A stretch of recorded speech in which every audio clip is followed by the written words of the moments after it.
So in this video, we will look at a fiscal restraint. So what would be the possible fiscal tools the government can implement to cool down the economy?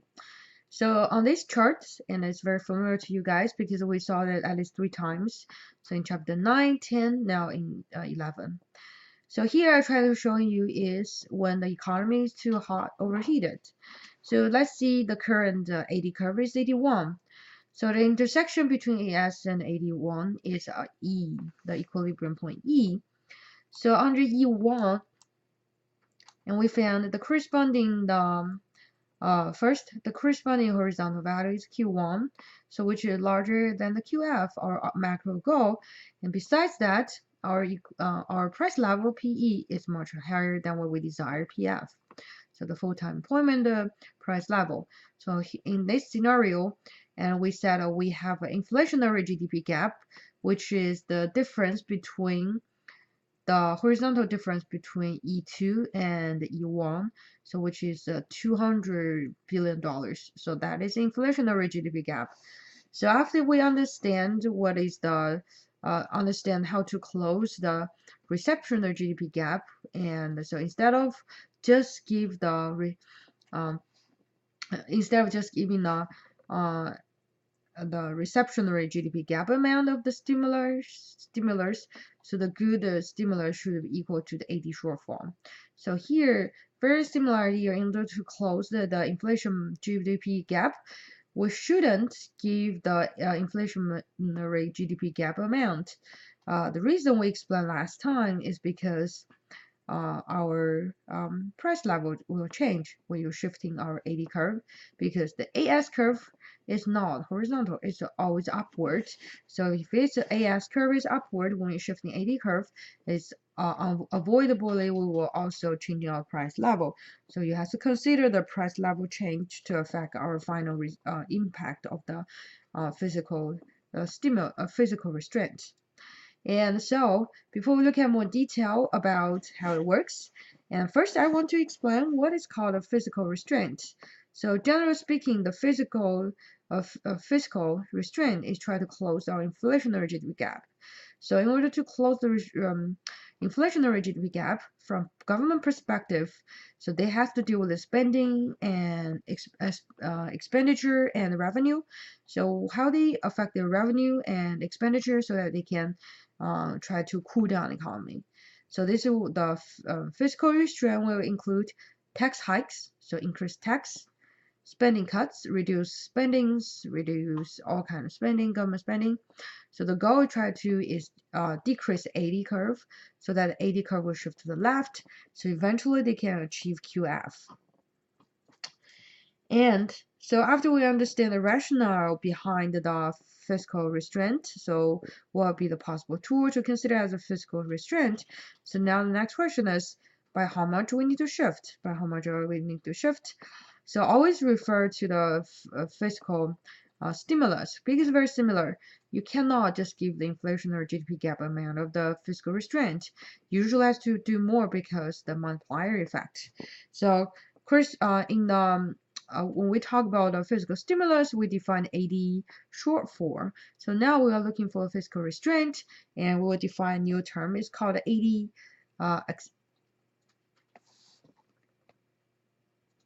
So now we will define what is AD excess. So that's the opposite this scenario for AD shortfall, AD excess. So too much.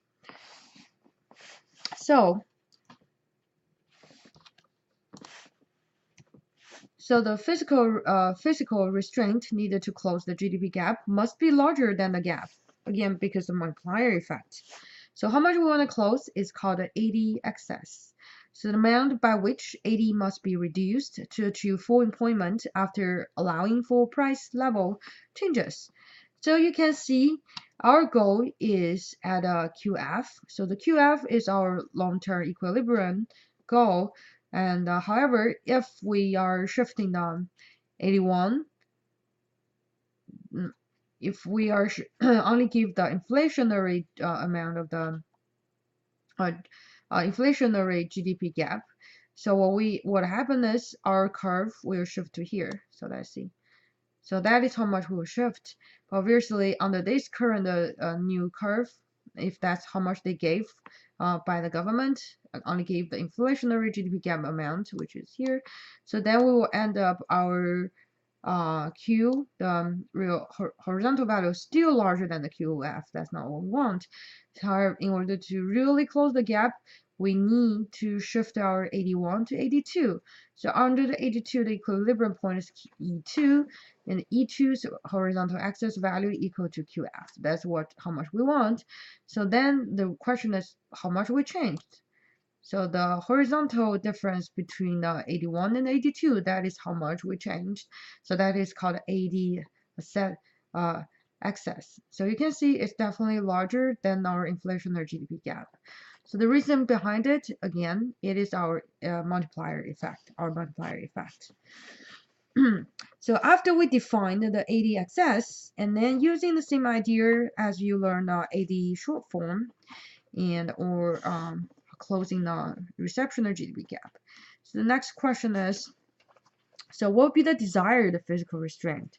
So we learned the desirable physical stimulus that is equal to AD short form divided by the multiplier. And very similarly, when we are defining our desired physical restraint, and again, we don't want a too little physical restraint, so the economy may continue to be inflationary, and we also don't want too much physical restraint because this may rapidly lead to decreased spending and the rising unemployment. So the best amount we can do is to define the desirable physical restraint, and it's very similar as our desirable physical stimuli. So what we need to change is the numerator. So before was 80 shortfall, now change to 80 excess. So you can measure it from the graph. And so 80 excess divided by the multiplier. So that would be the desirable physical restraint. So if we talk about the government spending cut, so the desirable amount of the cut will equal to the 80 excess divided by the multiplier. The reason is when we talk about the budget cut, it's literally reducing the money in the economy circular flow. So that's what I just mentioned about budget cut. So decreased government spending is a form of the physical restraint. To reduce the government spending, we'll have to multiply the impact on aggregate demand. So multiplier effect. So our horizontal shift in aggregate demand curve should equal to the multiplier times the physical restraint. So if we change the horizontal shifting AD to our goal, which is AD excess, and equal to multiplier times the desired physical restraint. So then we'll be able to know what it will be the value for the budget cut. So the value for the budget cut is equal to the AD excess divided by the multipliers. So cut government expenditure to initiate a multiplier process to achieve the desired physical restraint. So for example, decreased military spending would cause layoff at the defense plants. Incomes would decrease. The consumer spending would also decrease, triggering the negative multiplier rounds. So this is one of the example about how the multiplier effect play such an important role. So after we understand the first tool for the fiscal restraint, budget cut. So next we will look at is the tax hikes. Again, correlating the tax hike with the tax cut we learned in the previous video. So very similar. So when we talk about tax hike, it's very like tax cut. It's not directly affect our currency, our economy. Instead, it's affected the disposable income for the business and for the consumer. So people must reduce consumption and saving to pay added taxes. So this again will trigger the negative multiplier effect. So the aggregate demand will shift to the left. So now the question is, what is the desired tax hike? Very, very, very similar in our tax cut. So desirable the tax hike actually equal to the desired physical restraint divided by the MPC.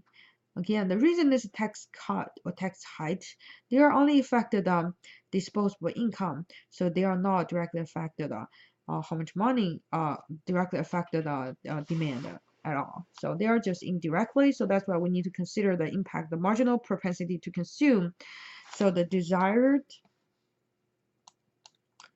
So our best desired tax hike will equal to the or we call it AD excess divided by MPC. So this is our desired fiscal restraint, and then divide by MPC. So now we can see actually your numerator will be the MPC square. So that's the tax hike. And now the third tool the government can use to close the inflationary GDP gap is called transfers, the income transfer. So what government can do is to reduce the transfer. So totally opposite action that will take. So to reduce the transfer, so to reduce transfer, so a cut in transfer payment works like a tax hike. So reducing the disposable income of transferred recipients. So desired reduction in transfers is the same as the desired tax increase. So therefore, the desired transfer will equal to the desired physical equal to the AD equal to the desired physical restraint divided by the MPC, so which is equal to the what we just discussed about the tax cuts. So that is how much transfer should be reduced. So that's the goal.